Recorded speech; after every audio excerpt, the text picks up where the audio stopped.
Good morning, everybody in podcast land and or YouTube-ish land. I do get a couple viewers. There's about 10 of you that watch my videos. So, many thanks to you.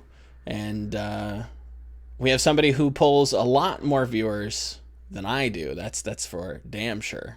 And yes, Not on my own content. that's not true. I don't know. I don't know about that one. We have EU expert, pundit, caster, analyst, does it all, a man of many hats. We have Tridd coming in hot. How are you, good sir? I'm doing very well. I think you're giving me too many hats there. I don't like to hype myself up like that one, but expert is the one I'm very adverse to. I just talk about things that happen in Overwatch. I'm not an expert in any field. That kind of leads me to a question that I find myself talking to casters about quite often, is the kind of hard and fast role of color and play-by-play in Overwatch. And I feel like you have to kind of be a blend of both. So in a way, like, while you might call yourself one, there are times where I feel, and again, you can totally disagree with me, and I obviously I'd look like a fool, but there are times where I feel like at least casters in Overwatch have to do a little bit of both. So, like, would you kind of agree with that? I'd agree with that sentiment. I think that the more the knowledge you have about the game itself, regardless of role, it's going to enable you to do that role better, Sure. just straight up. Because as a play-by-play, if you know what's expected to happen, you can lead yourself in and know the likely outcomes. And the color obviously has to have the game knowledge to understand and put it in the layman for the viewers what's going on. There's times, especially with color casters, that they will have to like flex into play-by-play because Overwatch can have some notoriously long fights, and human lung capacity is a little bit limited at times. So you need kind of like a color to take something away just to give you a moment, so like you can take a sip of water, collect yourself, and then jump straight back into it. Very brief, but you'll notice it happening quite a lot. Play-by-play is less about color casting themselves, I feel, but it's more about understanding consequence of actions, and also if you understand what's needed to be said by a color caster, what you think the color caster might want to say, you would then be able to set them up in an easier way rather than just kind of like having this completely wide open question that they could take anywhere. It just doesn't feel connected in any way. It feels like, okay, I'm gonna like hit that timer on the chess clock and now it's your time to talk. Like you want to try and avoid doing that. You're right. Like the hard, rigid kind of segments that many other esports like CS:GO and League of Legends, for example, they have those kind of set. Like, okay, you talk during the team fights and we kind of banter elsewhere, but for the most part, you let the color kind of explain what just happened afterwards, and it is that like stop and go. At least it feels like from the outside in. It's very different though, because like it's for League of Legends, so it's a game I've covered in the past. I'm a little bit more familiar with it than CS:GO casting necessarily. Like the difference with the play-by-play in League of Legends is there's a lot more narrative prompts needed to be like just prompted by a League of Legends play-by-play caster, because if you think about Overwatch, the frequency of fights in a round and how quickly individual maps go in comparison to League of Legends, where there are skirmishes, there are like 1v1s and stuff happening around the map, but full 5-on-5 team fights in a standard game that's probably like 30 minutes, you don't get a lot of them. So there's a lot of downtime that you can't expect the color to just like constantly fill. Right. So the play-by-play needs to come in there with the narrative points, remind the stakes, set up like frame where the game currently is, because that can get lost in a 30-minute game as opposed to like a control map of like Ilios, for example, which can be done in like 2 rounds, and it can be quite fast if it's 100% to 0 capture. It requires a slightly different skill set. And there is a little bit more rigid. I understand that the line you're coming from there with how play-by-plays will stick more to play-by-playing in other times than they will in Overwatch. But it's because the play-by-plays have duties that are called upon more often than they're not necessarily done in Overwatch, I feel. No, for sure. Totally agree with you there. Totally agree. To my original kind of a transition out of that horrible opening, are we ever going to get the old Tridd writing segments back? I know that was something that you kind of dabbled with early on, and I thought they were pretty enjoyable. I liked them quite a bit. Are we ever going to get that? Maybe a little diary series or something?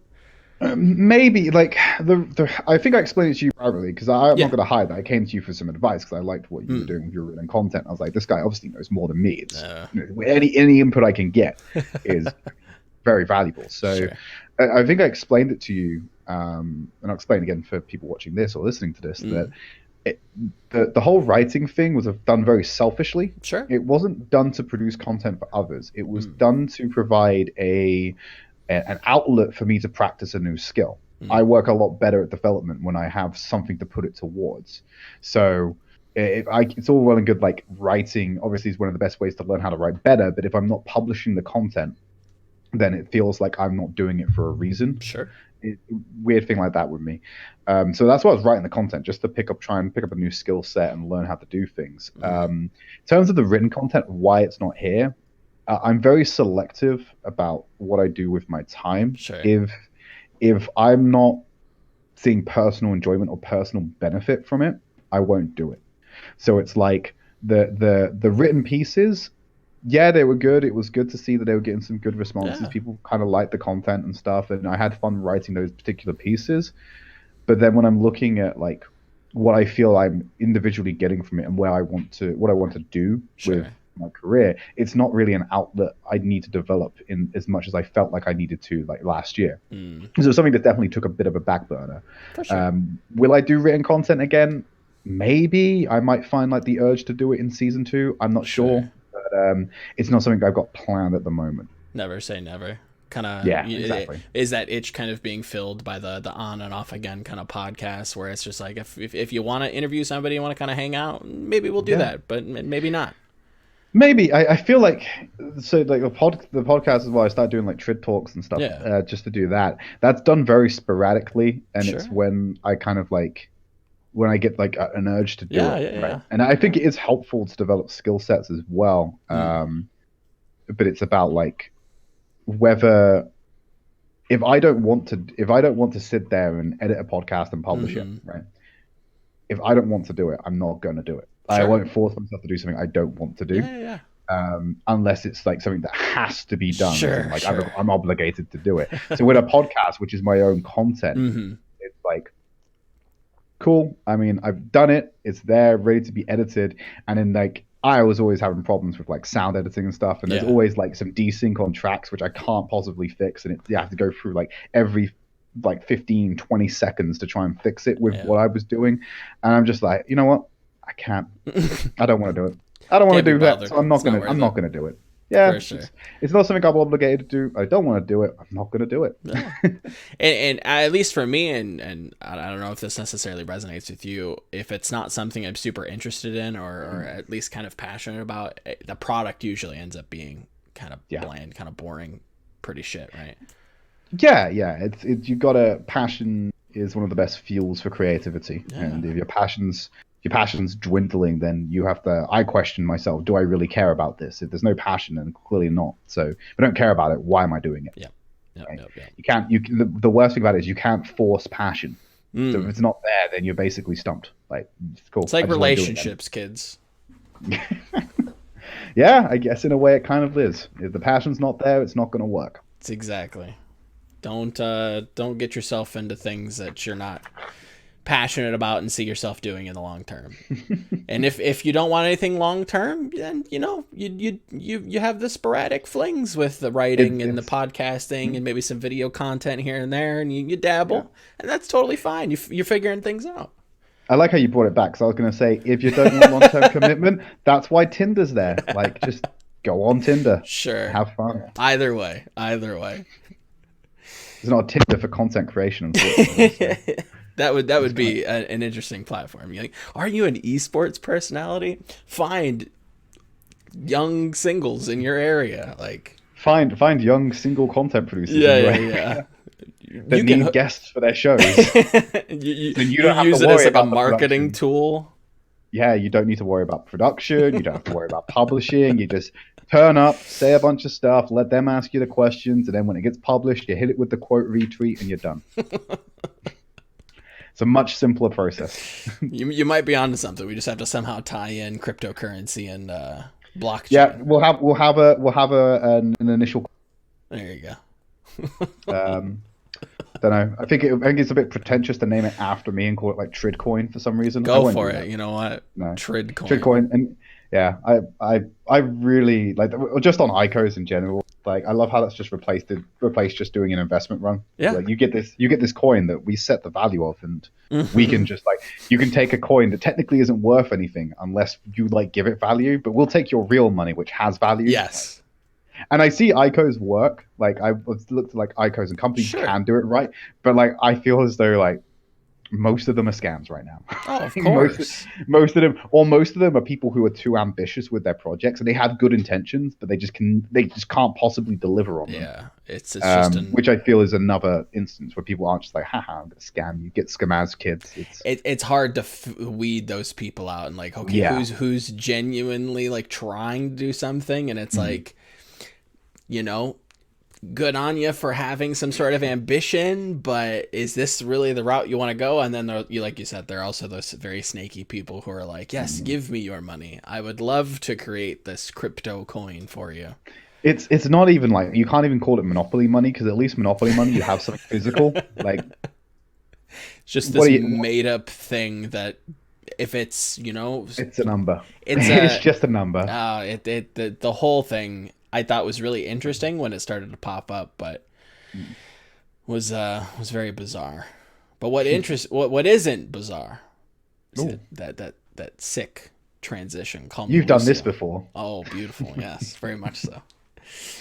Contenders. I want to get your take. You're you know, the man, the myth, the legend over in the Europes, and I need to get learned with the Europes. What do you want to be on the syllabus? Is it still goats, or is this, you know, is there any team that isn't running goats? Not religiously. It's the default for all teams. Like it's the default. It's just what the teams are good at playing. It's like why there is variation coming in from teams like trying out different compositions, but for the most part, goats is the baseline. Like I don't know what to expect from the new patch we're about to enter into with playoffs, but I imagine if things start going wrong, they'll fall back to goats just because it's something they're comfortable with, and it might not be the most optimal strategy that's possible, but it might be the most optimal strategy possible for them. So, you know, goats is going anywhere for the time being. We may see a difference in between season 2 when teams have more time to practice on the new patch. But I still think goats is going to be a big part of playoffs. I would totally agree with that. I think the last time we had chatted or talked, Sombra was not something that Europe was very fond towards. Is that still the case? Are teams dabbling a little bit more? Are they coming around to it? A little bit of dabbling, but for the most part, we are completely deprived of Sombra. It's not a mainstay. Rarely gets play time. I think there's only been like 2 instances, I believe, where we've seen like a Sombra played, not as just like an off pick, like where it's just going to be like, oh, we're just going to play Sombra for like 1 round. It's like, it's, you know, it's very rare that we get to see it in Europe, and I'm not entirely sure the reasons why. It's not something I've spoken to players about, but all I know is when I'm casting the games, not seeing a lot of Sombra. And again, this is from a very like finite number of sources, but from my understanding, I don't know that European teams really like Sombra. I think that in a vacuum, I think they look at it as something that's very beatable with just your standard like Zenyatta goats. And I think it is kind of a mentality thing in a way where that is so prevalent, so people just don't try it and try to make it work. So they're just like, you know, screw it, we'll just run what works and leave it at that and iron out those fundamentals and try to improve. Because, and this is something else that we can kind of get into. You know, Oversight was just released and we had Flame go on his big, you know, long tirade and the whole I haven't watched it yet. They go a little bit more in depth to it, but not too much more, about like the experience versus the style. Like, should you be playing more stylistic? Should you be playing the meta and trying to work at that as best you can? Do you think that there is kind of a a mentality that the skill ceiling for some of these teams when it comes to goats is just so different that they could be playing something else, or is it like pretty competitive throughout the I'd say playoff teams? Not even for like it's hard to say because like a lot changes Sure. with teams in Europe, especially over the course of a season. So we Mm. have matchups at the beginning of the season, which could be drastically different at the end of the season. Mm. Um, and so it's hard to understand complete power levels of these teams coming Sure. in to playoffs. There's some clear favorites in there, obviously. I think teams like Hurricane, Giganti, and Angry Titans are the teams we expect to see possibly in finals because they're so clean at what they do, right? Mm-hmm. They play goats, they play it well, and they have these weird variations. Especially Hurricane, they're not shy of Mm. going on to more DPS heavy comps more than other teams. I feel. Um, but those teams have the highest skill ceiling, I think. In terms of the other three, Morning Stars looked a little bit weaker this season relatively to what last season was. You got One.Point and Shoes Money Crew in the mix as well. I don't necessarily believe that those teams are able to have the same ceiling as like those top three I've already mentioned are. Sure. Um, so I feel as though variation into style could be an argument here where they just Mm. like. I mean, the best example of that we've had in previous seasons was Winstrike. Like Yeah. they couldn't play goats. They knew they couldn't play goats. So what did So they they do? played They May. they played May. Yeah. They played May, and it worked. It worked on a lot of maps. It couldn't Mm-hmm. beat like people who fully understood what they were doing at like the tier one teams of Sure. Europe, but like it got wins. It kept them middle of Yeah. the pack, and They made not playoffs being last season, correct? yeah, exactly. Not being able to play goats should have been a death sentence. Yeah. It should have been a death sentence, and it just wasn't because they Mm. found that style. So I think that's really the evidence of it. We don't really have a team like that this season Mm. because like Windstrike was scattered to the quantum winds, separated. They were too powerful, so they were broken up.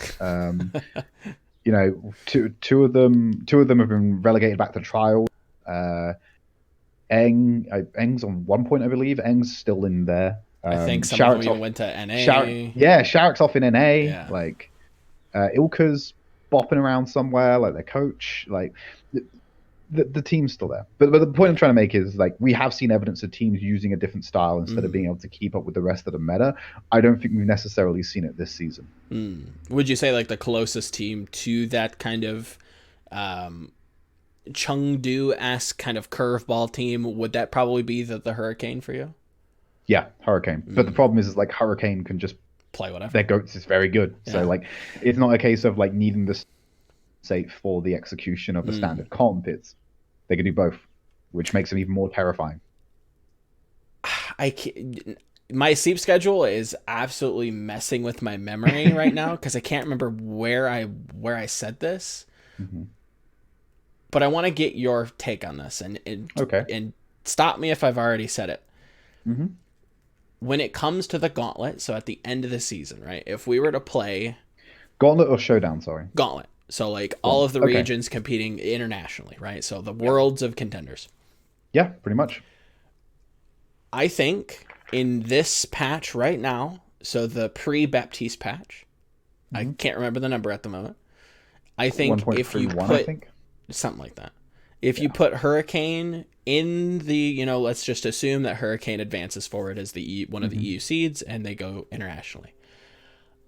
At the moment, I think they are probably. I'll go ahead and say I think they would win the gauntlet right now. Right now, you think they'd win Yeah. the Gauntlet? Yep. I think they do very well. I think that what is it? Supposedly, obviously, they added those implications in the announcement. But let's say we take super two teams confusing, by the way. Yeah. Oh no, I understand now. I had a good read. I had to make sure I understood them. I had to go through it, but not the most intuitive rule set. But continue. Yeah. Sorry. But if we just say, on average, 2 teams from each region, Sure. and we say 3 from NA, I imagine the rankings, if we were playing on current patch, I would put Hurricane maybe second or third if they're on a good day. I wouldn't say they'd take first. I still genuinely believe that like a team like Runaway would just bend them over the table. Like I think Runaway is head and shoulders above anything else in tier 2 right now. And the fact that they can dominate a region as dominant as Korea on the current patch is is not the same as Hurricane dominating Europe on the current patch. The level of competition overall is higher. So, and I could be entirely wrong with that. That's why we're having the no, right? For sure, but just on the interpretation, I feel as though like a team like Runaway would still beat Hurricane on current patch. In terms of Showdown, if Showdown was on current patch, yeah, absolutely. We're going to roll in. We would roll NA. I don't have 100% confidence because I don't know what's going to happen with this new patch. Because obviously, NA's been a little bit more dabbly with DPS. Yes. They resisted goats longer than like Europe did. Mm-hmm. So I can't 100% stake that we're going to roll Showdown as much as I want to believe. Mm-hmm. After playoffs, I'll have a better idea to see what these teams are playing. Yeah. Gauntlet though, on current patch, I think that Hurricane takes silver or bronze. I don't think they take gold. The only so some of the big reasons why I think that Hurricane would be a really good shout to win, and I think probably for my money would win, is they have more time with goats. Yes, Runaway looks very, very clean. They look very good. I think just in a goats, like if I could lock both teams into goats, which will kind of lead into my next point, it would be one of the closer games, and I do think that Runaway probably would have taken it.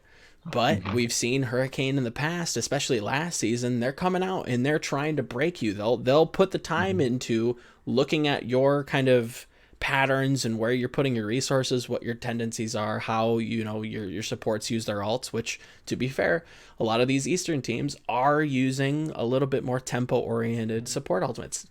That was last season. I'm just kind of catching up with some of my contenders VODs, so I'll feign ignorance and forfeit that ground if that's not the case currently. But so I go ahead. I think that like something to note about Hurricane is we've had for the kind of big free teams in Hurricane last season. No, not in Hurricane, in Europe last season. If you ignore AT, because AT was obviously a very dominant team, AT had changes. I just had one change. Like they lost Elliot and picked up Emil, and they lost Packing. They lost. They lost Packing, but Packing was kind of already gone last season. Kind of talking about season 3. They've lost a couple of members and they've had to do big roster substitutions. Okay. But Gigante, Hurricane, and Morning Stars, apart from the hardest acquisition, are relatively unchanged. Yet, we are seeing, with minimal difference to patch, Hurricane go from not being able to get to a final to looking like strong final contenders. Right. And they played in the group with every team. There was no excuse of like they had a harder group this time or a weaker group. Everyone was in the same group. So, and yet they still rose to the top with a repeated season. The regular season so far remains to be seen if we go into playoffs. I think there's an argument to say that the longer you're giving Hurricane, they are definitely one of these teams that's just churning out a faster development cycle, so to speak, and they are coming up with these creative ways to break what would be the mold of goats. It's one of the reasons they've done so well this season is they're willing to deviate successfully. Well, not willing to. They deviate more successfully, I feel, than other teams do. Not necessarily if that's the most optimal thing to do. It's not to discredit the team's option to run goats. I'm saying they have a higher success rate, I feel, when they deviate from goats than other teams do. But you have to credit the rate of development the Hurricane have got, purely because if you look at the position they were last season, the position they are now, with minimal roster changes of the top teams, it's pretty impressive. And you could make the argument that if we were to just put Gauntlet in the calendar where we have Showdown, right, and not change the patch, that they still have more development time, able to go and get a better understanding. I feel like a team that would benefit from the time more than others, for example. There's a but. I hear a but in there. I still don't know if they would beat Runaway, and unfortunately, it's one of the questions that is going to be remain unanswered for a little purely bit. Because the patch is going to change. And I feel as though any European team meta is boosted purely by the patch, just because we have, like you said, that veterancy with this particular meta. That's not to say players can't play other things. Oh, of course. It's just to say innately the experience is going to boost you regardless of how well you can play other compositions. So when we move into other comps, EU does take a hit, not because of their ability, but because of the experience. And so I feel as though that opens it up a little bit more. for competition to be equal. I still think that European talent is very strong. Mm-hmm. So it's one of those things where I still think, regardless of patch, EU is still going to perform well on an international stage. Definitely. If you want to be like very reductionist about it, just look at the player distribution of AL. It's Korea, then Europe. Yep. Like, there's a reason European players pop off and they do well, and we had a huge huge influctuation of them from contenders in the start of season 2, with teams like Rain picking them up. You got Gladiators investing in them as well. Like, I feel as though like European talent is still form. I just feel like if we would have had the gauntlet or the showdown on this particular patch, there could have been some boosted positionings just because of that experience. Definitely. And that is like a very big caveat that I have to again kind of like remind, is that it would be on this patch, and that's not necessarily going to be the case in reality, right? In reality, we could be playing on something totally different that blows this whole popsicle stand right out of the water. Who knows? Torb and Sim could be viable. Exactly. Hero 31 could be out by then, you know. Which they teased with the new event. Did they? At the end. I haven't played it yet, so I'll have to. Okay. I'll have to play through the arcade mode. It's not a massive tease. Just like a little nod, like, hey. Just a little nod, like, hey, you could be joining the show real quick. But then again, it falls into the territory of like heroes that are teased that don't actually come out yet. True. Like, we still have that Robo, I think. The Echo. Yeah. Echo or something. Teased as a hero.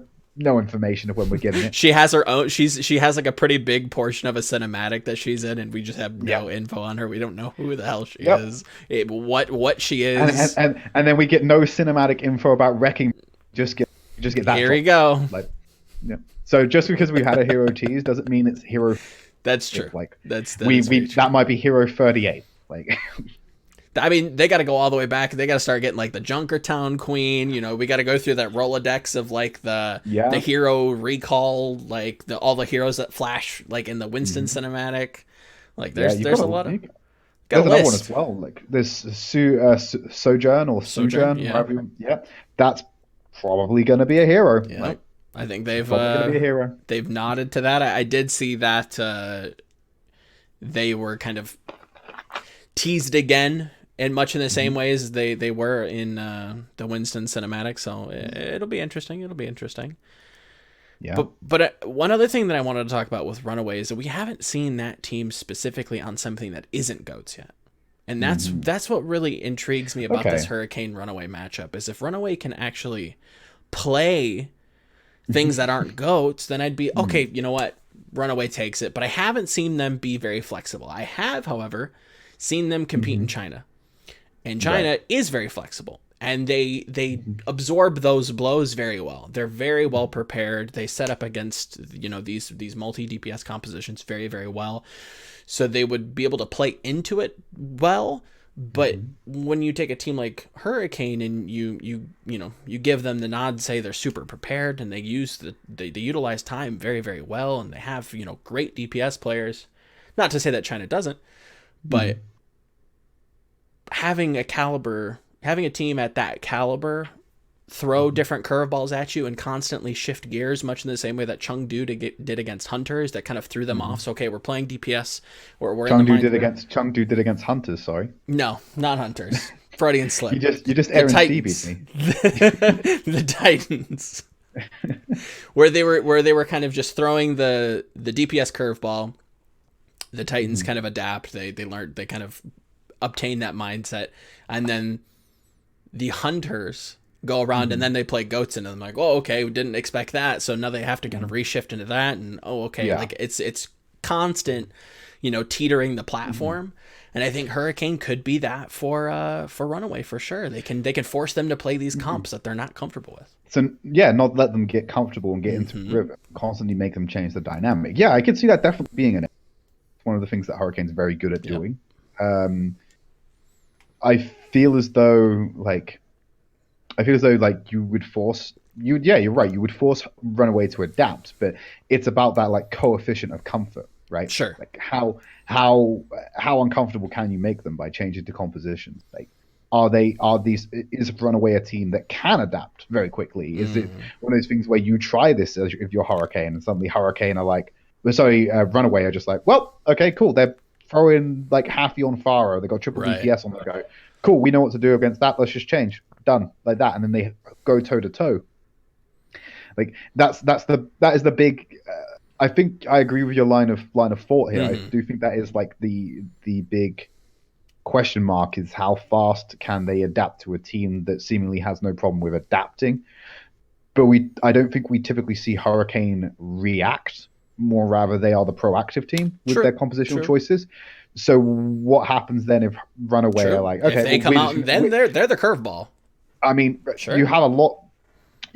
Hurricane have a lot in their arsenal to pull from, Mm-hmm. but do they do it well when they're not setting the tempo of the game? It's funny you say that. I would. It's a pretty small sample size, but last year's playoffs, talking Mm-hmm. to some of the analysts on Hurricane, talking to Dream at the time, was working with them, talking to Mm-hmm. Albion. They were pretty disappointed that they couldn't adapt to Gigante, and that they were very much they were almost too focused on being proactive that they couldn't react to the reaction, right? So Mm-hmm. the look that they threw at Gigante adapted to, and they couldn't change that look. They just kept running the same kind of Doomfist, Mm-hmm. funnel strategy.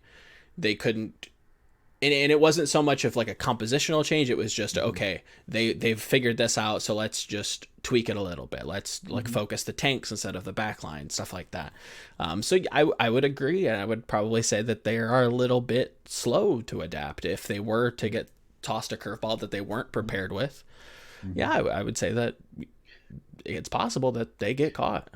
Mm-hmm. And it does go back to that caveat I mentioned at the beginning of Mm, things I praise Hurricane for, like the rate of development they do have. Like that mm. might not be a problem. Sure. It might come around to playoffs and a team might make a proactive change against them, and they might just absolutely nail it now. Just know 100%. exactly what to do. I do think the team has improved a lot considering Mm. they have minimal roster changes across the top half of our like standings. It's only it's only the bottom half of contenders that ever gets like changed. It's always It's the true. bottom half.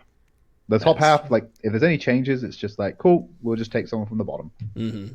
We'll just cherry pick who's in Yeah, trials or who might be going to trials not and even just bring trials. it. Like none of the top teams pick up people from trials. They pick up like players that are already in contenders. The Mm-hmm. difference is they can offer them money. So, and so do you take the paid job or do you keep playing for an unpaid team? Yeah, It makes 100% sense to see that mobility upwards, and it's definitely, good for it is good for the players on an individual basis. It just hurts the team sometimes. definitely.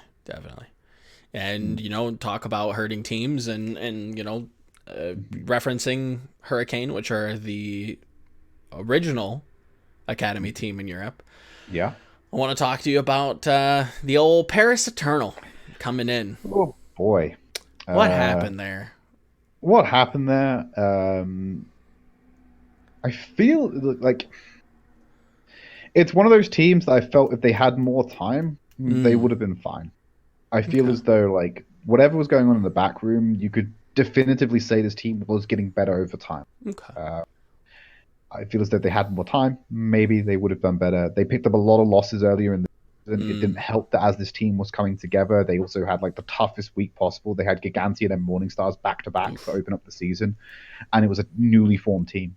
Um, I don't feel as though there was a lot of high end veterancy on that roster in terms of playing. Mm, Um, so I feel like there was just a problem with like keeping it together in the early stages, and that okay. started to come together towards the end. We didn't see any like massive performances from the team altogether. Some individual star performances there, like Chow. I still think very good at what he does. Kenzie has a very underutilized hero pool in this meta. I feel Mm, because he like strives on being able to like play whatever, right? sure. He's got this deep hero pool that he can't use just because of the meta, which is really Right. frustrating for him, I imagine. Definitely. So if it changes, I feel like this team was a team that wasn't built for goats. It was built for what comes next. Mm, The problem was that with the way contenders works, you do kind of need to focus on what's right in front of you. definitely. Otherwise, you end up in trials. Um, and so I feel as though this is a team, its current position, that will be able to get back into contenders. Okay. Um, but that is very circumstantial in what we see happen with patches when those trials match. Sure. Unfortunately, I'm not too familiar with what's going on in the division. Yeah. I don't really take any interest in that until like it gets closer to Playoffs, finals and maybe trials. like top 8 or something. You kind of start having a look at like who's good, who's bad, where are the players that got kicked out? Where are they now? Like, are they going to come back in? Because you rarely see new additions to just the players in contenders. It's just they come out in different formats and they're on different setups. In terms of Eternal Academy, I think it's one of those teams where they had more better. It was just a new roster. They had tough competition in the early weeks, picked up too many losses, and couldn't bring it back in time. I do think it was a team built for the future. Okay. And so I think if they can come back in season 2 and there's a little bit more focus on something that's not GOATs, I think they could perform better. If they get back into contenders and they get relegated again, I think you see substantial changes on that roster. I don't think you can. Because I was saying about Hurricane when they got relegated, if they didn't get back into contenders, that team would have been dropped. Yeah, you can't. 100%. You cannot have an academy team that doesn't qualify for contenders. What is the point? Like, you've got an academy team that plays in OD. Yes. No. I think you're spot on with Hurricane, right? Hurricane, right. If we're looking at it in the grand scheme of things, Hurricane is an academy team to an all-Korean Overwatch League team. It is a glorified marketing arm. Giving support to the EU scene is very amicable and respectable. But are you going to see Sparker move up and play alongside Birdring? No, but that's not. I know what the point is. I don't think the issues are connected though. Okay. I think that's a separate point. I think that has nothing to do with whether you drop the team altogether. Because I think where you were going with the point, see mobility between Eternal Academy and Eternal. You could, and that's why I think if worse comes to worse and they do get relegated to Open Division, I could see still some value in having an academy team to put 2A players on, to at least have some sort of, like you said, churn upwards if need be, and there you can still find value. Whereas Hurricane and Cloud9, you can't find value because it is a marketing arm. You know what I mean? Okay, so here's the flip side of that for Eternal Academy. Your team gets relegated to Open Division. Sure. You start churning up talent from Open Division. The players you can get onto your roster, there are better players just in Europe in general. They don't need to go for your academy team. Why would you pull from OD when you can pull talent from? If you turn around to a player like Hafikul, for example, who's on Hurricane, right? He knows he cannot get directly promoted to Spitfire unless he learns Korean. So you go to Hafi and you go, cool, I want you to be our off tank. You can come to Al tomorrow. Yeah. Done. He's leaving Hurricane 100% because he's got Al. Right? Your team, your academy team doesn't serve that talent development purpose because you're not developing them for your roster. You're developing them for contenders. Because you don't need a player doesn't need to be on your academy team to then be in your Al team. So if you can spend your time developing talent and open it, it's very amicable. Right, you're supporting a tier 3 instead of tier 2. It doesn't provide any value for you as an organization because you can just pick up the players you want from contenders. You tell them you're going to give them Al, they'll jump through hoops for you. I do agree with you. I think it would be easier for an organization to say, "Hey, we're going to bring you up." It's going to be a lot cheaper that way. Buyouts are pretty pricey these days, and we have seen some budget talk. Teams have budgets. To say that, Boston's paying max dollar bills for every one of their members would be a flat out lie. Yeah. And they do what they can to get by, and God almighty, they do pretty well for themselves. So I think there is some value in it just by having the ability to just bring up direct players instead of having to go through the buyout process, contract negotiation, all that. I think I need to clarify what I mean by drop. Okay. I mean, you're dropping the players, not the academy team. Sure. you're not. I agree with you that you'd keep the academy team. You wouldn't keep the roster. You would.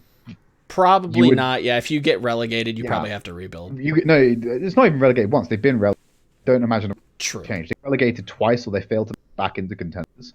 Then you fundamentally change the roster for what could be your next attempt. Fair. And seeing we've only got 2 seasons this year, if you don't get into season 2, your next attempt should come around sometime early next year, I guess. Because we've only been told we're getting 2 seasons of contenders this year. So you've got plenty of time to then either stick with the roster, which I don't think is necessarily financially viable. You'll be paying a roster that's not going to compete in contenders from, what is it, like sometime around June, July is when we're having the next season, until like beginning of next year. So what, you're going to pay a roster 6 months salary to not just not do compete? Nothing. Yeah, to just do nothing. I don't think you would see that commitment. I think Eternal Academy just drops the roster and says we'll go again next time. When it comes around to trials, we will create a new roster. We will own the spot in trials. We will take loads of talent from contenders already and go, look, these players together, the way they don't make it into contenders. Yeah. We didn't beat the team back into contenders and have a better season. Like I said, I think the Eternal Academy is a long-term project in terms of the players they picked up. Hiccup on the front door just based off of like the current meta, but I think it was a team that's designed for the long. So I think this roster will get back into contenders for season 2. If it doesn't, then we start talking about let's change this up a bit because it's not working, right? Do you think final point on poo-pooing on the Paris Eternal Academy team kind of floundering in trials now? Do you think there's a world where they play the ultra long game and say, yeah, well, we got relegated twice, but we do kind of there is maybe a look at these players that we might want to bring them over in some capacity? I think like you could probably keep. I don't know how the internals work of the team necessarily, but I think that like you could keep a core there of the team and just make some substitutions into it. Maybe. Like if you're really hell bent on like saving 1 or 2 people. I think it like the entire I think you can salvage some of the team and put in some better components. Sure. Like I will give my right. So I'll say this openly. My face value interpretation of the team is different to what it is now.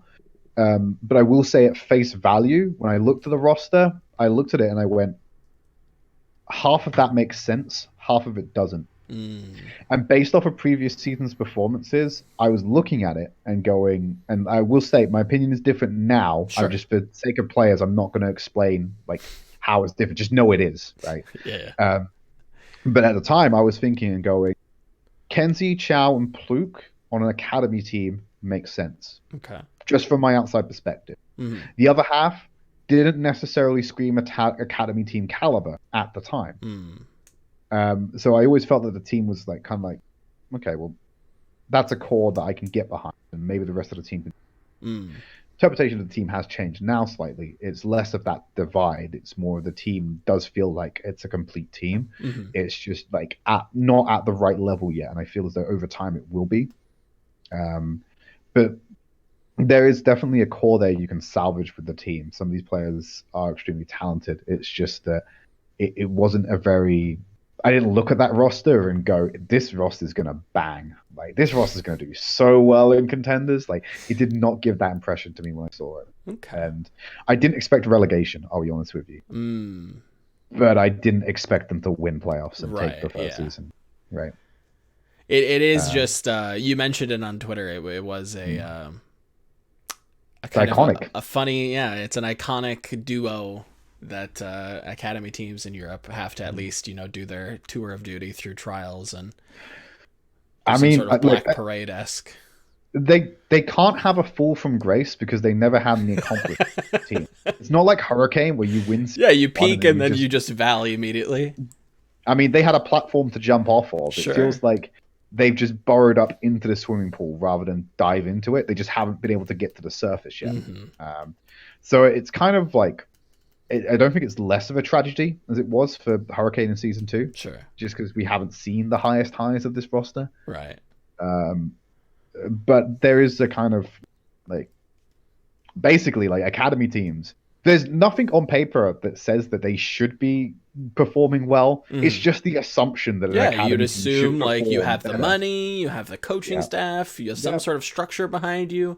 Yeah. You guys should be doing well, and then you have a team like One.Point, like, haha, I'd like to see you try. Yeah, One.Point did really well in season 3 to be inside org, right? Yeah, kind of blew out of playoffs a little bit, but like the roster itself was For a team that's fairly not strong. getting paid, from my understanding. Yeah, they weren't. Hats off to They're an them. unsigned org. You know, and just to throw in some more NA salt here, I think a team would like dominate a couple of the academy teams last season in NA. Like, Is that a jab at Mayhem Academy of last season? Because it's not a jab at a particular team. Fair it's enough, a jab at like there are resources available to teams that Yes. cannot perform as well as teams who have no resource. Yes. Which I think is more amicable, but it's not something that should be normalized. Yes. Right. Very much so. But I feel as though like if you picked up One.Point and you put them under, I don't really follow any contenders. Valiant have an academy team. No, surprisingly enough. No, cool. So One.Point becomes Valiant Academy, Okay. and then they sit in NA contenders. If we're talking season 3, middle of the pack, easy. At the very least, middle of the pack. At the very least, but they would have got like salary. Dang. You know, maybe they still would have choked in playoffs. I don't know. Possibly. Who knows? But their group stage performance in season 3, absolutely fine. Like amicable for an unsigned org team with no resources. So you have that expectation on academy team. That, Yes. You know, you've got money, you got resources, and like it's actually a conversation I had with Nuki a bit. Like that's not the case. Like the most well-resourced team in Contenders Europe is actually Morning Stars, and they're not an academy team. They have a team house, they have a chef, they live in Italy together. Hurricane doesn't have a team house. No, they don't have chefs. They get paid. They have some chairs, but they get paid and get some like Logitech and Secret Lab stuff, courtesy of Jack. But other than that, I mean, like they're not even the most well-resourced team. Like even Angry Titans has a team house. They basically work out of Crefeld, where speaking of, is that some like home field advantage type shit? Like if they go to, if you tell me a home field advantage in no, that's like me saying that Hurricane always wins King's Row. It's like sure. It's purely thematic. I mean, you could argue the time zone difference and jet lag. Maybe that's a common one in esports that always used to get moved on. But like, I don't think a home field advantage necessarily plays into it. I mean, the last Atlantic Showdown was also in EU, so but it wasn't at like their headquarters, right? From my understanding, Atlantic Showdown is going to be at the bar, right? Yeah. The funniest thing would be if Angry Titans don't get a showdown spot. That would be so. Because they just have to like turn up and eat shit for a couple of days. It would be like New York not making the finals in season 1. Yeah, in New York. Yeah, you kind of like, this is in our city. This is right on our doorstep. I suppose we'll go just to be like there in the community and do like meeting stuff, but like we're not happy about it. Yeah. It would be quite funny if AT doesn't make it. I personally think it would be. For AT, definitely it won't be. The AT would probably be really angry if they don't go. But like at the same time, I just think like I'll probably end up going. Like, so here's the thing: I'll say on this, we don't know talent decisions yet. Sure. At the time of recording, right? If I end up going. If I don't end up working it, I will still be going to the showdown just because it's on my doorstep and I still want to go and see it and have presence. For sure. I cannot wait to turn up and see AT not actually performing there. Just chilling in their bus, like, oh man. Chilling in the bus. Also, just like probably having a few drinks, not worrying about it, just kind of drinking their sorrow. Yeah. I can see that happening. You know? Definitely. And I think I'd get a kick out of it, and then I realize, oh wait, no, these are humans. They're actually upset. I probably shouldn't make fun of them for this. Like, I on that topic, I do hope we get a take kind of style event, a little bit chill. Yeah. As much as it should be, this big prestigious thing. I think there is a charm to take style, takeover, the Home Story Cup style events where it's a little chill, it's more relaxed, and you can pull in players to kind of give, feedback, this, that, the other thing. I think that would be really interesting to see, a little bit more grassroots and let them run it the way that they want. I don't think that'll happen. If I had to guess, I don't think that's going to happen. So I will say I completely agree with you. I've even like atted Take TV a couple of times about it. Like I want Takeover 3. I Yeah. want that vibe. I want that back again. It's slightly different because this isn't a Take TV product. It's a white label, Okay. right? It's a Blizzard product, and that's not to a total detriment, but it's like this is supposed to be a big deal. Oh, We're yeah, only of getting course. we're getting two lands this year, two official Blizzard lands. Three if you include Pacific. Like I'm just talking about Europe. Um, and this is supposed to be a high level of competition. Like I look at it as Premiership to Champions League football in like Europe, right? And I feel as though while Takeover has a unique vibe to it, and it's something I thoroughly enjoyed watching, I don't think it fully acclimatizes with something Blizzard wants to have a certain level of gravity to it. Sure. So I feel as though we might not get that casual vibe there. But I don't know what the production plan. Sure. I could be completely wrong about this. It's just the way I perceive it, and from my understanding, what Blizzard may want. I think Definitely. that casual couch casting like style doesn't suit itself to an event that wants to have a lot of gravity. Like sure. I think Blizzard wants this to have. Don't get me wrong. Still want a Takeover event. I want Takeover 3. I just feel as though this isn't the right opportunity for that. But if like I'm just saying, if this gets decent viewership and there's a good physical attendance, I think that does help Take that TV opens the go. door? Yeah, I think Take TV kind of look at this and go, okay, there is some interest here. There are people watching Tier 2 Overwatch, and then they need to like work it out like Blizzard and get over any roadblocks that may exist. I don't know why there's no Tier 2 tournaments, but I imagine there's like certain requirements and hoops that you need to jump through just to be careful. So they might see the interest from white labeling this, and then they might go, okay, yeah, we can do this. We can do Takeover 3, and then work with Blizzard to make that happen. I think that's like how we get Takeover 3 is having a good event this time around, just with like the white label. Okay. But like I said, I'm not Blizzard. I'm not Take TV. Yeah. I don't know why they haven't done it. For sure. I just think that this could be a brief proof of concept that it's still viable to run a Tier 2 Overwatch event and have some kind of return as a business. Definitely. Are you kind of, slightly, disappointed that you guys aren't going back to Poland in the weird kind of bubble arena? Yeah, the Alvernia planet. Yeah, it did look like a space. Yeah, Alvernia. It did look like a space station. Some sort of space colony. Yeah, it was really well inside. It looked like the inside was even weirder. Like it had like a weird decor to it that made it look very alien. It just screams the film Alien. Okay, it's really weird. No, the Alvernia planet was pretty good. It was a little bit out of the way there, so like I don't think attendance was necessarily as strong because it wasn't really in like a centralized location. It was in between like two cities, and it wasn't the easiest thing to get to. So I feel like it did hinder physical attendance. So I'm not totally lost about not being in Poland. I also like the idea that you are going to different locations to make it easier for people to travel to. Because like some people may be diehard fans, but they might not have like the finances to travel to another country within Europe just to go to an offline event. So like if you live in France and the Contenders playoffs is in like Poland, it might be more difficult for you to get to Poland than it is for you to get to Germany. Definitely. And then you might be able to attend an event in Germany. So I like the idea of circulating around Europe and trying to change the location to let as many people kind of experience an offline event as much as possible, For sure. And I think I'll go even farther. I'll we have at least some sort of verbal confirmation from Nick Nanzer that they will not be expanding in season 3.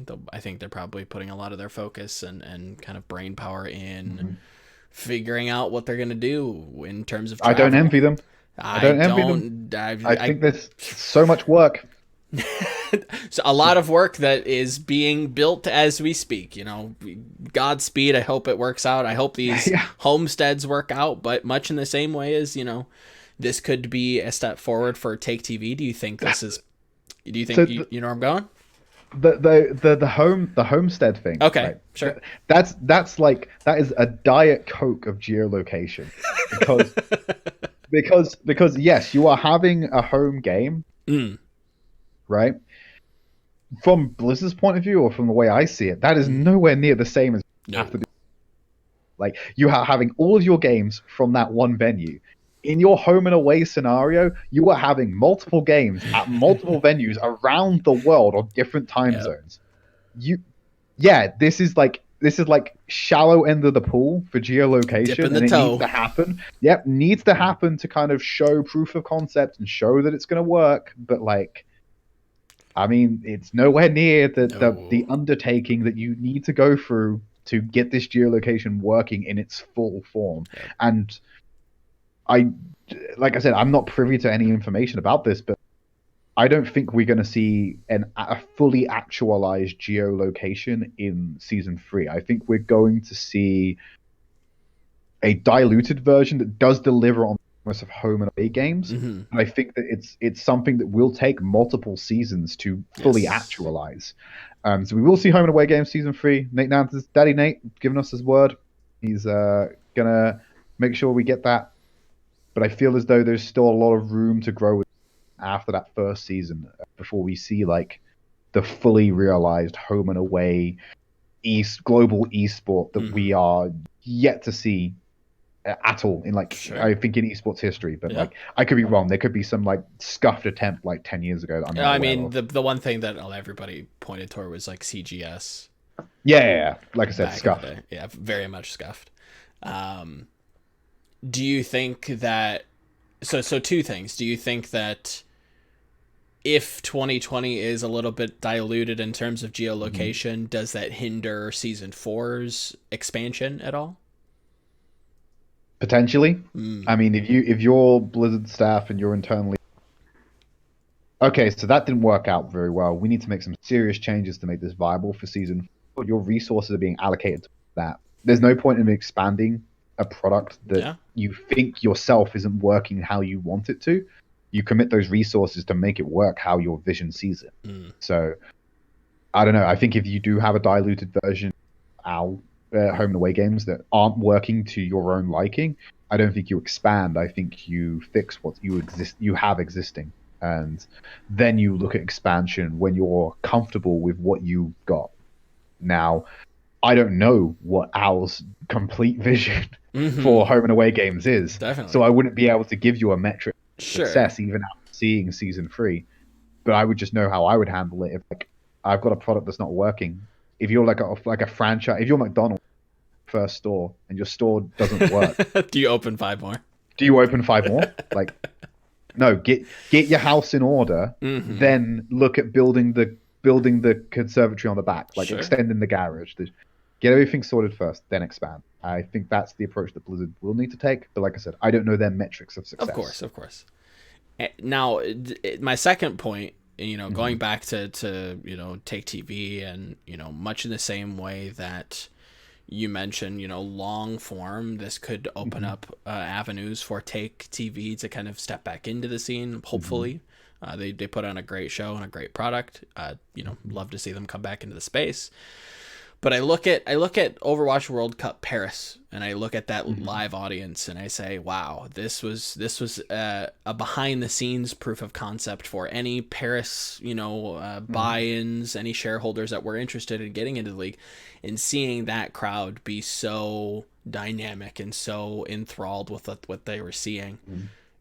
Is there a world where, if this Atlantic Showdown is a success in Germany, that this could be the kind of entrance for a German slot in the future? Potentially, I think Mm. that they're very different beasts. Obviously, Sure, the of venue course. capacity is entirely different. Had the most passionate fans in the world, you'd be able to replicate what the French did. Mm. Just because it wasn't just the energy from them; it was the sheer quantity of them as Yeah. well, which made that live experience what it was. I think that you're not going to be able to have the same capacity. Mm-hmm. I think a good attendance and an interactive audience always works well, because interaction in an audience shows passion. Passion at its most cynical level can be monetized. Mm-hmm. Um, so I feel as though, like, a strong presence at the Atlantic Showdown will kind of show proof of concept, just not to the same degree Sure, as of a course. large French crowd did at the Paris qualifier. Mm. Because that was like my big concern with 2020 and geolocation when we were going into season 2. It's like, okay, if this is going to be some sort of, traveling circus, you kind of want. Mm-hmm. Germany is such a great place. It's great for esports history. It's great in Mm-hmm. terms of like travel for Europe because it's just sat dead nuts in the middle. Like Mm-hmm. it is a good kind of like transition point. Like, okay, we're gonna go here, and now we have games here. It leads well. So It's I the assumed that they would have had a nod, but unfortunately they did. it might be a case of they had a particular person Mm. and that they were still deciding when it was deadly. Uh, I personally think no privy information. sure, sure. Personally, these deals can be very complicated, and Mm-hmm. they may have a specific partner in mind, and they just couldn't finalize on certain terms. That could be what it was. I think Fair enough. Germany, especially Berlin, I think is the esports capital of Europe. Or Yep. Germany itself is the esports capital of Europe. If you just look at the number The of sheer esports that quantity. the number of esports that are based out of there, it's mainly actually dictated by ESL HQ being in Cologne, right? It's I don't know if it's in Cologne. It's definitely in Germany. ESL's Somewhere. HQ is in Germany. So like that does dictate a lot because it's a lot easier for them logistically to put on shows in Mm-hmm. Germany. You have like you know Riot Games. Their LEC product is done from. Yep. Uh, I think that's heavily motivated by the fact that ESL ran the early stages of that from Cologne, and then when Riot won Mm-hmm. Berlin, they just did it in Germany because that's where all their staff were. Um, you then have PUBG League or PUBG Europe League. That's in Berlin right now. That's going on. You have ESL One Cologne, Yep. ESL One Hamburg. You have trying to think of other events that there's a lot going on. You have a DreamHack. You Yep. have lots of events happening in Germany. More high level events happening in Germany than any other European country in a given. So I think it does put them in a position where it is the esports capital. It does feel like a shame we don't have a German team, Mm. but I think that if you are expanding in Europe, and I think European expansion should be a focus for Overwatch Yep. League, um, I feel as though Germany is definitely a strong candidate for you to look into. Definitely. The only other countries I would rival with that would I say you would need like a Spanish one. Okay. Spain has a huge presence. Uh, you can speak to Barcelona or Real Madrid about doing something. Mm-hmm. I'm sure they'd be game. A lot of them are savvy with esports. You probably want to give one to the countries, Norway, Sure. Sweden, Denmark, one of those. Mm-hmm. Italy, maybe. I don't know.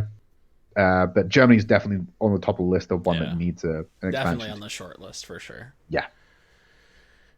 Hmm. Interesting. Interesting. To kind of close out the show, I wanted to kind of go through your takes on some of these teams going into Hmm. Contenders Season 1 of 2019 and Hmm. the old playoff bracket.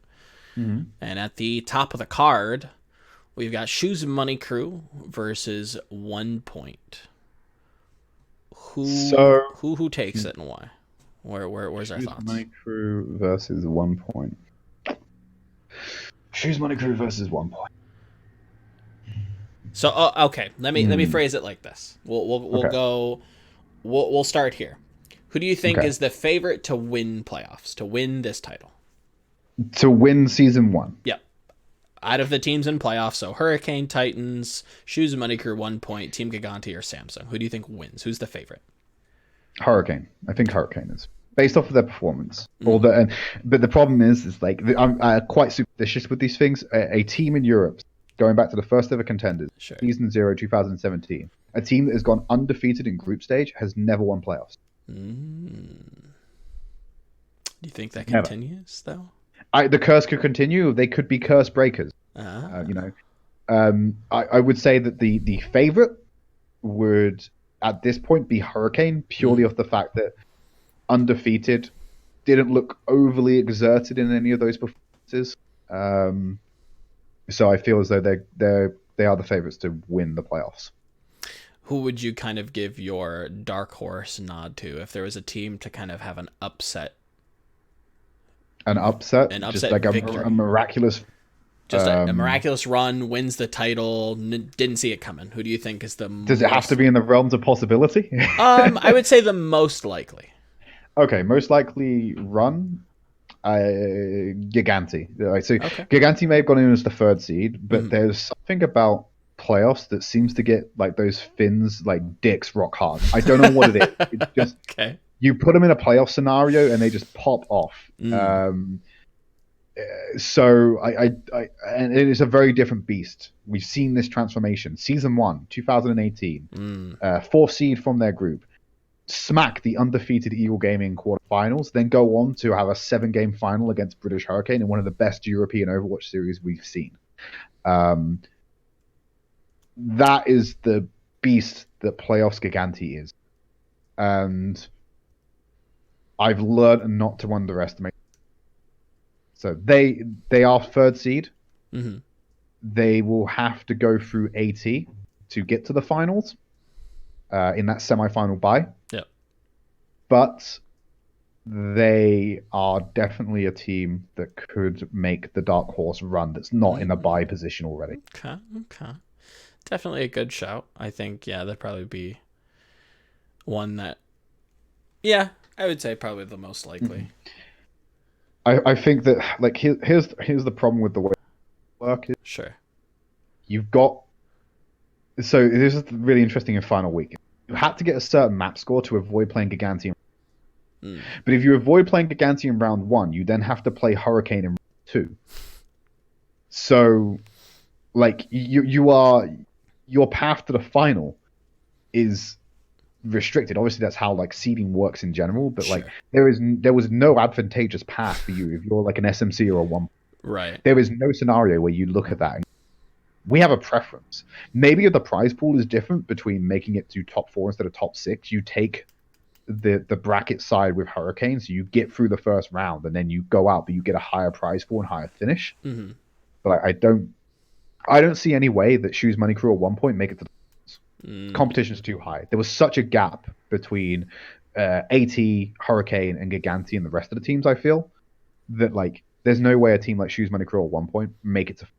Samsung Morningstars, maybe if they get that upset on Giganti in round 1, do they then go and like compete against Angry Titans to potentially take a final spot away from them?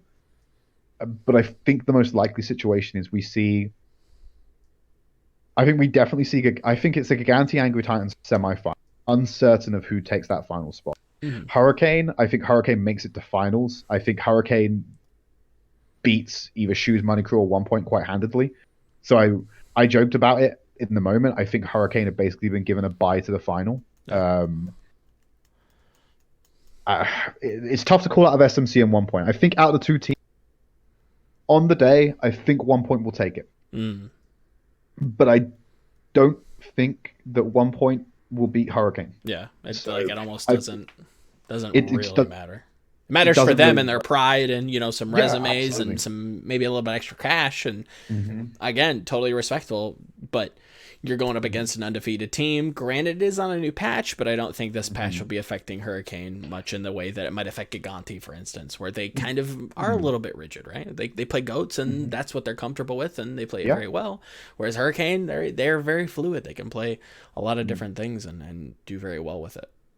Yeah, I feel as though Hurricane is one of the teams that with adaptation to the new patch, but that remains to be seen. Sure, that's fair. I like I said, I do think that One.Point has a slight edge over us, and so I think we'll see One.Point take away. I think Giganti will beat Morningstars. I think Hurricane will beat whoever they have to face in semifinals to get to Krefeld. I think Giganti Angry Titans. I may have a different opinion of it based off of how Giganti play against Stars, but I think Giganti Angry Titans may go the way of Titans, I think. Just because of the reason I feel as though when there's so much uncertainty change, being able to quantifiably see what your opponents play in that Super quarterfinal match valuable. Against Morning Stars is incredibly valuable for them. I think that I think even more so against a team like Morning Stars can push Giganti to exert and really show their hand. I think a team like SMC or One.Point wouldn't give Giganti the drilling required to push them to show anything they don't want to show. Mm-hmm. I feel as though a team like Morning Stars on a good day could get Giganti to show their hand, and if they do that, AT then basically have an early scouting to prepare for their next games. And that could drastically change the matchup, I think. Definitely. I totally agree with you, as much as people will immediately point to the Season 1 playoffs and Overwatch League, where all of the bye teams somehow just borked out and failed miserably. I still think there's a lot of intangibles there that is very beneficial for teams that do have buys. You really get to see what your opponent's looking like, how they're approaching the new patch. I don't think this is a patch that really shakes up a lot. It definitely shakes things up. Don't misquote me there. This is a patch that kind of redefines how interactions work with armor, and the boop kind of changes and displacement. Which I've already seen the Hurricane players complaining about. It's something to get a use of. The day they started scrimming on that new patch, I checked Twitter. I see Numbot and Happy Cool both complaining about the Lucio changes. I'm like, brilliant. They've started scrimming. They're not happy with how this is going to work out. So I already know that they've got their reservations about that Lucio change. I honestly think it's easier to call the playoffs if it was on the same patch. Oh, of course. I think that if it was on this same patch, I think that the playoff path would be roughly similar. I think I would ultimately. I think AT would indefinitely take it over Giganti at the semi-final stage if we were on the same patch. But I still think Hurricane would just slap AT again at finals when it comes around. I think the new patch shakes it up in a way that makes it a little bit more interesting, because we have just seen every team. The previous incentive to see playoffs in previous seasons was that the teams were divided, so we didn't see the particular matchups that we necessarily wanted to. So playoffs was a great opportunity for that. This time around, all the teams have played each other at least once, so we've already seen every potential matchup there could be. The incentive for change and what our expectations are is that the patch is going to change. It throws a spanner in the works, which I think could provide some upsets. But for the most part, I think that the final positioning will be reflective of the seeding going into. Definitely. I would agree with you there. The only one that I'd be willing to maybe give a nod towards is Samsung. If they kind of just all in multi DPS comps, they could push Giganti, but there again, Giganti's a team that historically has been adaptive and has been very quick to kind of take those blows, and maybe they might drop a map, maybe drop two, but they're very good at adapting. And like you said, playoff Giganti's not a fun beast. Different beast. And the reason I don't give Morning Stars a little bit more respect here, I feel as though. So Morning Stars is very transparent with their substitution. They have Hardest in KSP. They put KSP in. They either play a Diet Coke version of their goats where it's not as strong, or they play a more DPS focused composition, which KSP is very talented. KSP is very talented DPS. Yeah. But when you put them in, it's very transparent that they're going to do that flex onto DPS more often than they put in Hardest, who is their Zarya specialist. Now, Hardest had a serious advantage because he was just one of the most aggressive balls to the wall Zaryas, and it caught a lot of teams off guard. Unfortunately for Morning Stars and Hardest, teams now know that, but more importantly, they kind of know what to do about it. So that ace up his sleeve is now turned into a joker. It's like you know what Hardest is going to do, and for the most part, these high-end teams can deal with it. Right. So, and if you get Hardest to play DPS, he can play DPS well. I feel KSP is more practiced in comp play, so he'll be able to play DPS better. And in the same vein, KSP Zarya is not as strong as Hardest as well. So if it doesn't go to plan based off of what their intentional switch is, they just end up playing a subpar roster for a match they want to win. Yeah, I think Hardest's aggressive style of Zarya is... So they're just scouted no matter what. Out. No, well, they don't need to scout. They know. Yeah, exactly. Like, teams already know what they're getting into. They have these tendencies. They're very blatant that it is their style. It's going to take a team a long time to kind of break those habits, and then if you see KSP, you're going to see some Widow, going to see some DPS, and I wouldn't worry too much about the GOATs. And if you see Hardest, well, again, you already kind of know what you're going to get. So is there something else that Samsung could pull out that Giganti is going to have trouble with? I find it hard to believe. Yeah. I don't think so. I think that one of the players I could compare Hardest to was maybe Chow, except Chow changed, right? So season 1, 2018, Chow was a hyper-aggressive diva. We joked that he was a tracer player caught in a diva's body because he would just go on the backline all the time. And sometimes it would work. The aggression would catch people off guard. But teams who were better than CIS Hope knew this, and they knew how to play around it. Coming out to season 2, Chow balanced his play. He wasn't this overly aggressive diva. He was able to play a little offensively.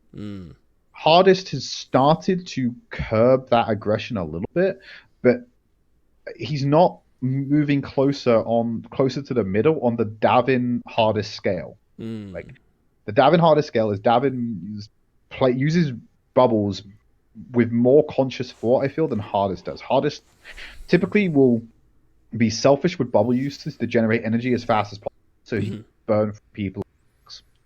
Davin is a little bit more strategic about saving bubbles for specific instances. Sure. And so some players sit differently on this Davin Hardest scale. Hardest is moving closer to that center and being a more team-orientated Zarya, but there are still instances where I look at his bubble use, I think it's just greedy. It's just she's trying to get charged so he can deal damage, and that is an important part of playing Zarya. You need to be a damage, but like you are missing out on some optimal times to keep your team in its best position possible, because team spots a bubble cooldown. They go, right, that bubble's not coming out for 8 seconds. I'm just going to run at them. Like, what are you going to do? So Discord, you can't get rid of that Discord orb. You can't stop the Reinhardt from being booted. If there's a Sombra, he's getting hacked. Like, if God forbid if there's an Ana, with a biotic, you can't cleanse it. It's not going to get blocked. Like, you just have to eat the purple. Yep, basically. So I feel as though Chow made those changes in a faster progress than what Hardest has, and I know they play different. The comparison was quite apt to me. I feel Hardest needs to balance his Zarya play a little bit better, because it's very transparent about what he's doing, and teams know exactly what he's going to do. So that surprise factor, it's not going to work. Yeah, kind of talking through this, it does feel, I wouldn't say cut and dry, but there is kind of a very clear path that the playoffs might be making, and I still think the games are going to be pretty interesting. I think Shoes Money Crew One.Point still might be a pretty interesting game, still might be relatively close, but again, you go up against Hurricane, it's going to be a tough ask to beat them. Like I said, I think Hurricane have a bye to the which also means they have a bye to Showdown. True. That is true. They will be booking their tickets. Yeah. If you think about it from Hurricane's perspective, they need to beat Shoes Money Crew or One.Point to get to Showdown. Yeah. If I'm Hurricane, it's little disrespect for. Sure. Like, I'm not worried about that. No. I think I'm going to Showdown. I'm more concerned, and I'm focused. I think it's either Giganti or I'd almost wonder if they're preparing more for, like, they'll put in more prep for that match just to be able to, okay, we have our tickets booked for Atlantic Showdown. We don't have to worry about that anymore. Contenders is great, but LAN finals, putting ourselves out there, trying to showcase the players and the coaching staff and really putting a spotlight on them, obviously, is, I think, everybody's goal at the end of the day. Book your tickets. Yeah, they've definitely agreed. Book your tickets to a LAN event, which will have more, especially tier 1. Yep. People won't really watch contenders, but they'll be persuaded to watch a showdown. You know, double elimination like bracket with 8 incredibly strong tier 2 teams. Yeah. I don't see why you wouldn't tune into them. Oh no, 6 teams. Because can we talk about showdown for a bit? Like, fuck. Yeah, sure. Like, okay, so the rules were really interesting to me. As soon as I saw them, I looked at them and went, if I'm Fusion University, I am just straight up not having a good time, right? Because the way that the North American bye is decided is also by who takes that 3rd spot. So if you're Fusion University, and up until recently they had an undefeated 30-0 streak, God bless Mayhem Academy ending a streak for us. You were looking like a very dominant team and a very strong, and they still are a strong prospect, to take a number 1 seed to go as one of the NA. I'm not even sure what region they're in. Like, they bloody don't follow geography. Are they east or west? Like, I don't even think it matters at this point. Yeah, either way, they finish in the 1st seed. It doesn't matter, right? They're going to go anyway. The problem now lies is if you're that dominant and you take the 1st seed, whether you get a bye, a 1st round bye in the showdown, is dictated by the 2nd place team in your group. Because, like, if you're Fusion Union, you get the NA West or East 1st seed. There's going to be obviously another NA 1st. Well, yes. Only one NA 2nd seed goes, and that's decided by a mini playoff match between the 2 seeded teams. The team that gets in instantly promotes the NA team from their region to a number 1 seed, which gives them a bye. So your Fusion Uni, you may not get a bye because your 2nd place team fucked up their match. Like, you basically relinquish all control. So Fusion Uni probably sat there going, "You motherfuckers better win." Like, I want that bye. I don't want to have to deal with this crap. Sure. Like, that's to me, I find that hilarious for Fusion. Just, you can have a dominant season and still be at the whim of a 2nd place team. But I understand why it's done, because there's no real fair way if you're only taking 3 teams to decide which ones get a bye. Sure. Obviously, you give EU's 1st seed a bye just because EU's probably going to win the whole thing. But like, the NA teams, it's like, it comes a little bit more complicated because they have 2 regions.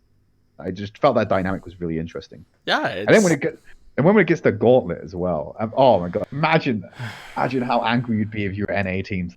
Yeah. Like, one of your teams, it could be the 2nd seeded team that goes, drops into a 5th or 6th place in Showdown, and you lose a spot for Gauntlet. You then, like, you're down to 2 spots instead of 3. Brilliant. Gonna cause some infighting in the regions. Yeah, so there's already going to be salt flying everywhere interregionally. Like, NA and EU love shit talking each other. Of course. South America's just in the corner. They're probably going to pipe up a bit as well. Then they'll get reminded that why there's only one of their teams turning up. But then it comes to, like you said, the infighting, because those other teams are going to be, we fucked up this season. We were going to have a season 2, and now the chances of us going to Gauntlet have just been shattered by you guys fucking up on the grand stage. Like, there's same thing will happen with EU, same thing will happen with South America. Not just South America gets to the final of this event. They can send 2 teams instead of 1 to Gauntlet. It's gotta be something. That's big. That's big for them. Yeah. If they finish 5th and 6th, do they not get a team sent? My understanding of the rules is that they finish in 6th place, they don't get an invite to Gauntlet. They just don't get a seed. Yeah. I don't even know how successful that would be if they did somehow, like, get the extra seed. Like, from my understanding, they've built, like, some sort of super team to kind of, like, give the best chance possible for South America, team. And then they somehow win, and they're like, okay, who wants to go? Like, there's nobody really left. Here's the problem. I think that South America's goal, obviously the goal would be to, of course, goal is to win. I think their realistic goal is to just not finish 5th or 6th. Yeah. Because if they do that, they at least get a singular South American team to the Gauntlet. Which is big. Because that's like you said and phrased it earlier, it's like the World Cup of Tier 2 Overwatch, right? If they finish 5th or 6th and they lose their seed, we will see no South American presence at the Gauntlet. Which will be kind of sad. Which is sad. Yeah. I think it's a shame. That being said, I don't see a way they do because I don't I said this very early on. I don't see a reality where a South American team beats a European. And for the most part, I don't see a reality where a South American team beats a North American team. But then I remind myself, I never underestimate the incompetency of NA teams. That's true. So I don't know. But here's the thing: to avoid losing a slot, they need to finish outside of 5th and 6th, I believe. So they just need to finish top 4. Something like that. That means they don't have to beat one NA team consistently. They have to beat 2 of them. Yep. Which I don't see happening. Yeah, if it was just one of the teams, you could add the asterisk, like, oh, maybe they look past them. You look at some of the Brazilian teams or some of the South American teams and other esports, notably like League of Legends and some of the, when you look at a lesser region, there are teams. I mean, shoot, we even saw it last World Cup. We saw, Canada and North America look past and try to prepare for teams ahead of them, and they got upset. So God bless Team UK. they came out, and you know what? They did the damn thing. They did really well. They slapped those Yankee Doodles around. Yes, they did. Yes, they did. Which, being at BlizzCon for that was incredible. Yes, absolutely amazing. And then having them, go ahead. I'm just checking up on the. No, carry on. I'm just looking up. Just seeing everybody's smugness. Okay, so story time. So there was a group of us. We all went out for dinner. I think Gio was there, so leg day's girlfriend. I think I was there as well. The chicken and waffles. Yes. Chicken and she was good. I think a lot of the UK, the European people were going on. Team UK is going into, I think, what would have been like semis against South Korea. Oh, they don't stand a chance, and then they actually make it relatively close. Like that had to have been just an absolute treat to see. Your team just brute force the style and prove that it's successful and really take Korea to their limits. They gave Korea their closest match. Yep, easily. Which was the funniest thing. Like, that was the semifinal. That was the finals. What would have happened if we didn't have Korea in the semifinals and we had China in the semifinals? Would we have beaten China? Probably. Would we have then got Team UK to the final? Yep. Would we then have to accept the reality that UK was the second place team at the World Cup? Obviously, I'm being incredibly facetious about, but that would have been a reality. We might have been looking at UK being the number 2 country in the world, but now, like, if we do a World Cup again, Korea's just gonna send Runaway, and like, everyone's just gonna... they don't even have to send Runaway. If they were to do World Cup again, they could just take Owl Talent like they did last year. They just take Titans. Yeah, just send Titans there. You could take Titans. You could improve Titans somehow. A completed team is always better than a mixed one. Of course, yeah. And that's why I think the Gauntlet's so nice. You still get that regional bias. You get that the fans, I'm here to cheer on for my South American representative. I'm with my NA boys. I won't be. Couldn't care less. You get the pack teams. You get everybody together, and you have that representation. But you also have solid teams, which makes solid matchups, and that's way more entertaining than watching. Some mishmash of a team try to compete. So we talked about the potential that the South American presence at the Gauntlet. Sure. The same rules are gonna apply for Australia and the Pacific region. Yep. If they don't finish top 4, then we basically get a Gauntlet where it could just be China, Korea, NA. Not gonna lie, I'm okay with that. I've said it before and I'll say it again. I don't currently put a lot of salt into Australia, Pacific, and South America. I think that right now, like, where you should be pulling your talent from is Korea, China, Europe. Of course, yeah. Those are like the primary regions. They're the primary regions. There's almost like there's 2 divisions of contenders. You have the wild cards and then the big 4. But I feel I feel as though, like, if you had to give a wild card slot, like the strongest of the wild cards, would you say it? I would say it would be Pac. Just the Pacific, they have they've had a density of Korean talent, and they've Mm-hmm. obviously had to, ship them off, but I would imagine they would probably be the strongest out of all of them. Maybe Australia. I don't follow enough of them to Neither do I, to be realize. completely honest with you. I'm reaching at straws here. Yeah, I think maybe Pack, but that's just because I assume more Yes. better. So I think maybe Pack, but I Closer don't to know. Korea, get some scrims. Despite never watching any of the Pacific region, I will Sure. still watch the Pacific Showdown because I will Yeah. find it interesting. Because what if there are millions of people, well, not millions, but like thousands of people like me and you right now going, ha, Australia, Pacific, and South America, they're tier two, like they're tier three teams, right? Yeah, Like, they're yeah, not even like tens teams. And then we get to like showdowns and they just slap. and they just start Like, slapping kids. Uh-oh. everyone's expectations are just subverted. We look at like regional strength completely differently because like suddenly Australia like slaps the shit out of China for some reason. And we're like, okay, so Australia now has like two teams going to. Well, hang on a minute. Whoa, hold up. I'm just thinking about something, right? What? Thinking about these gauntlet implications. Okay. So the way the gauntlet implication works is if a team that finishes. Oh, it's only a team that finishes in first place. Never Yes. mind. Okay. That's fine. All right. I was panicking there and thinking they were doing first and second place gives like an extra invite each. So we could end up in a reality where the gauntlet just becomes like A race for seeding. it becomes like 4 European teams, 4 Korean teams, like 2 North American Right. and like 1 China. Like I don't know.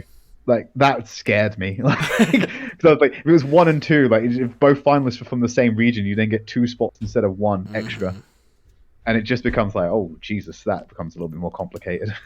Definitely so. But it is, I want people to get excited for the showdowns. I want people to get excited for the end of the Overwatch season. It's not just contenders as a season. It's not just Overwatch League.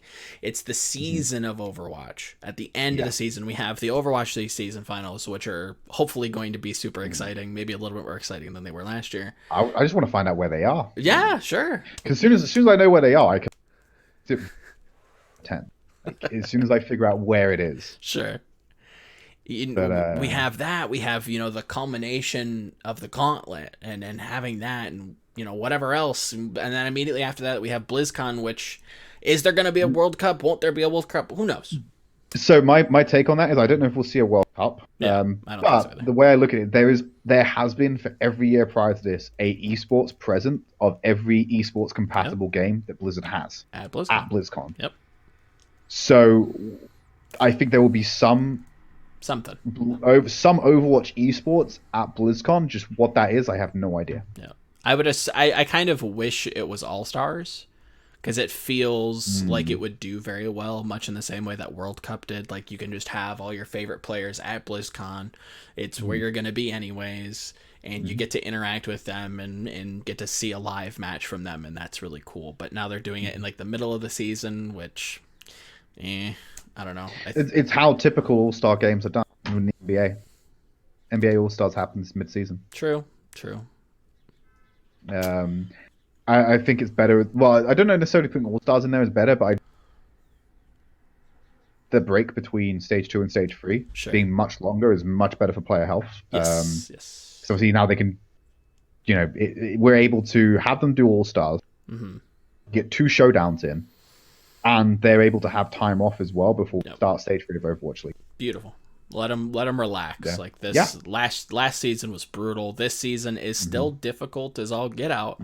Like the format has been changed in a way so that teams have the opportunity to, relax on their preparation a little bit more. So you're not just playing 2 matches every week by week, but it's not mandatory anymore. But you still see teams, like I would imagine that teams are still putting in about the same amount of work. But now you have like these extended breaks between stages. We have the big mid-season break, which is beautiful. It's going to be so much better for the longevity of the league. And as much as we whine and cry, like, oh, there's not the league, the break was too long. No, the break was fine. We just didn't get anything supplementary in the background. We didn't get a tournament. We didn't get any content. It was just dead air. And I think that's more of a fault of the league and just the people around it in general. The down period was frustrating. Yes. Sorry, the reason I chuckled earlier, I just had a quick browse at Twitter. And, Mal's is happening this weekend. I'm going to be turning up there on Sunday. But he's already left, which means he's going to play his contenders match from a LAN. Say that again? So there's a LAN in the UK called Insomnia. Yeah. Just okay. like a BYOC I'm familiar. LAN. Yeah. So Mal's is on his way to that LAN now. Kent. So he's going to be playing his quarterfinal match from the LAN. All right. I think last time there was a LAN, teams were doing trials and stuff during the same time. It was like winter, I believe. Yeah. And it was like trials that was going on. So it's not the first time I've seen teams doing it. No, I mean... Contenders playoff done in a LAN environment with probably a mix. He's probably playing in the LAN tournament on a mixed team with a bunch of UK people. So, like, he's going to be surrounded by a bunch of, like, UK LANers screaming at him while he's trying to do, like, a Contenders playoff. I don't envy the lad. This is something that kind of has popped up like historically. I think Envision had a contenders match at a DreamHack that they won. If you go all the way back to like Takeover, I think Hammer's Esports had to qualify or played their qualifier at Takeover. If I'm remembering that correctly, like there's always something that a team's trying to play a match during a tournament, trying to qualify for the next event or what have you. It seems to kind of come up a little more often than is. Yeah, it's something that always makes me chuckle because I don't know who else is attending. Sometimes we get because players and like the LAN, typically the level of competition isn't that high, so most of the time if like a decent tier 2 mix turns up or tier 2 tier 3 mix turns up, they'll just win the whole thing and it's just free money at that point. But I don't know who else is going to attend there. Like I said, I'm going to pop down on Sunday and have a chat with them and see who's there, but I might be congratulating Mouse or I might be commiserating him. I'm not sure. I think it's more likely the latter than the former, but it's one of those things. We'll have to see. But this has been very insightful, and I appreciate you coming on and giving me some insight because it's been difficult to follow Overwatch League in its entirety, and I'm just now getting into catching up on Contenders VOD. So this definitely gives me a foot forward, and hopefully the old viewer, the two of you that watch the show. Maybe you have learned something today, but thank you so much for joining me on episode 18. Like I do with everybody, you have my tiny soapbox to talk to my small, tiny, absolutely scrounging viewer base to give shout outs and all that good jazz. So the last couple minutes are yours to do with you, please. So all two of Volamel's viewers. Well, small crowd, Small crowd, powerful though. I hear great things about the Volamel army. I don't really have much to say. Okay. I'm just gonna say follow me on Twitter _Tridd. I shitpost about Overwatch and talk a little bit about serious Overwatch sometimes.